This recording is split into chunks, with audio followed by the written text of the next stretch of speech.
Hello guys! Gagawa tayo ng DIY lemon soap. Ito po ang kanyang ingredients. 2 large size na lemon, yung malalaki, 1/2 kilo soap base, 2 vitamin E, lemon fragrance or pabango, small amount of food color, yung yellow. Sorry guys, hindi ko na talaga maipakita yung iba pang videos ko kasi po bumili ako ng bagong SD memory card kasi yung dating SD memory card ko is 2 gigabytes lang yun. So, bumili ako ng bago na medyo mataas na yung gigabytes. At saka, paglipat ko naman, ewan ko bakit hindi ko na makita ang mga videos ko. So, ayan po ang paggawa ng ating DIY lemon soap. Yan, yung mga balat po ng lemon na ginamit natin dyan, at saka blend ko. Tapos, piniga-piga lang sa ating strainer, tsaka yan, nakakuha na tayo ng juice. Kasi yan lang ang kailangan natin. Anyways guys, bago po malimutan ko, nilagyan ko po ito ng 2 kutsara ng distilled na tubig bago ko po i-blend sa blender. Tapos, naglagay ako ng konting food coloring na color yellow. So, yan.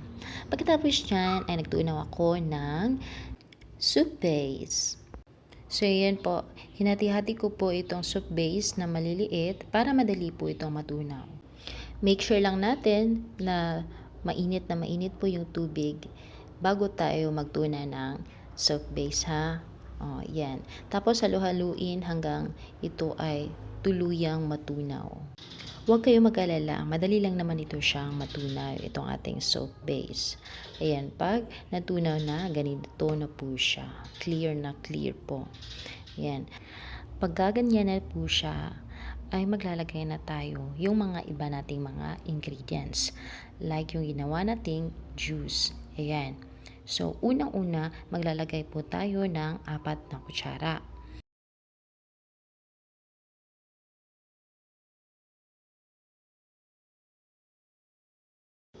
Pagkatapos ay haluin natin tong maigi. Ayan po. So, nakadepende po sa inyo kung gaano karami pong juice na ilalagay po nyo dito sa ating soap base. Nakadepende po yan. Optional po yan sa inyo.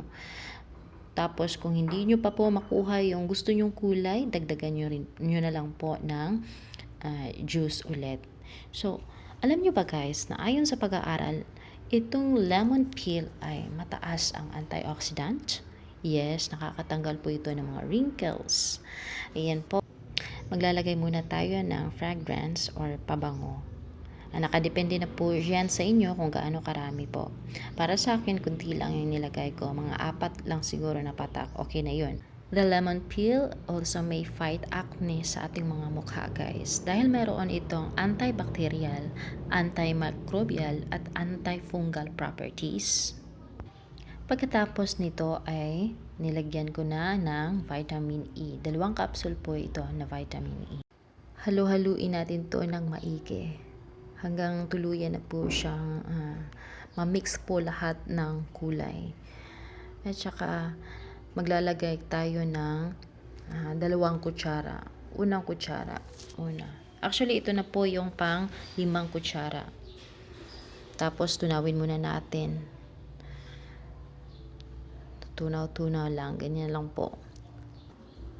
Alam nyo rin ba guys na itong lemon peel ay nakakatulong din ito sa mga damage natin na mga balat. Also, meron din tong vitamin C, alam naman natin yan. At saka nakakatulong din to ma-exfoliate yung mga dead skin cells natin. Mag-i-improve ang ating skin, ma-rejuve ang ating skin. At saka nare-reduce po ang ating mga excess oil sa ating mga mukha, sa ating mga balat. O diba?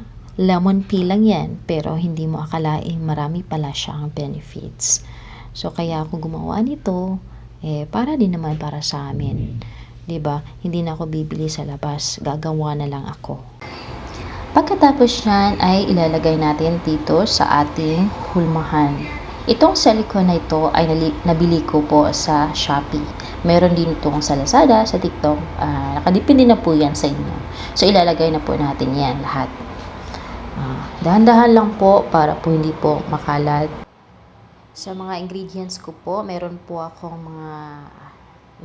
shop doon sa TikTok. Nandun po lahat po ng mga ingredients na pwede nyo mabili sa murang halaga. Pero kung gusto nyo naman sa Shopee at saka sa Lazada, walang problema. Ganyan lang po.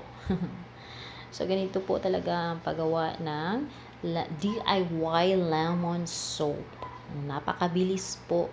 Kaya kung meron kayong plano gumawa nito para gamit nyo lang sa inyong bahay, or better kung gagawa kayo nito para sa negosyo, malaki talaga itong kita for sure. So, ayan lang po ang sa paggawa ng ating DIY lemon soap. Madali lang po siya. Kunti lang naman yung mga ingredients na kakailangan para makagawa ka na nito. Pwede nyo rin tong gawing pang regalo tulad ng birthday, holidays, kasal, or kayo na bahala po. Kasi sobrang mura lang naman niya at saka madali lang gawin. Kaya perfect ito. Tatapusin ko lang itong ilagay lahat and then ipalalamigin po natin to dito lang 1 hour to 2 hours. Yan.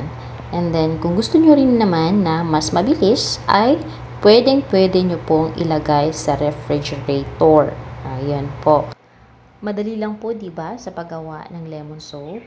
Oh, ayan. Himasin na natin. Kasi sayang naman, di ba, kung hindi natin to maubos lahat. Ayan. So, ganyan lang po. So, linisan lang natin yung mga gilid-gilid kung meron may mga dumi-dumi na nakikita ninyo. And, yan. Palalamigin lang natin after nito. Okay?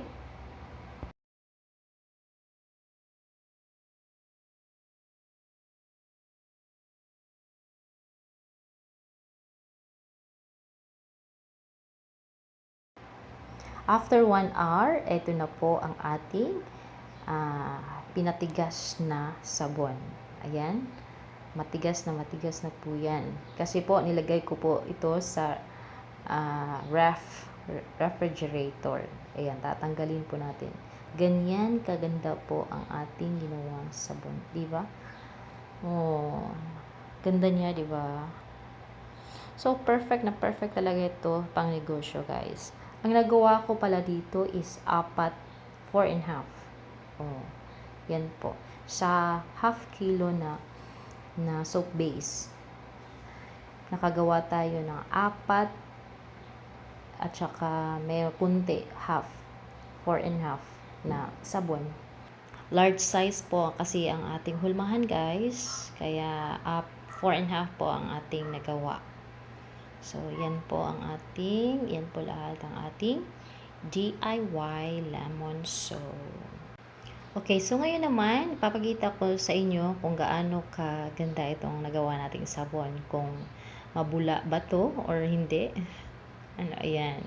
Yan po ang nagawa natin. Diba? Maganda po talaga siya eh. Tsaka ang bango din niya. Lemon na lemon po ang bango talaga niya. Ayan po. Maganda din po siya sa balat. Ayan. Ganda, di ba?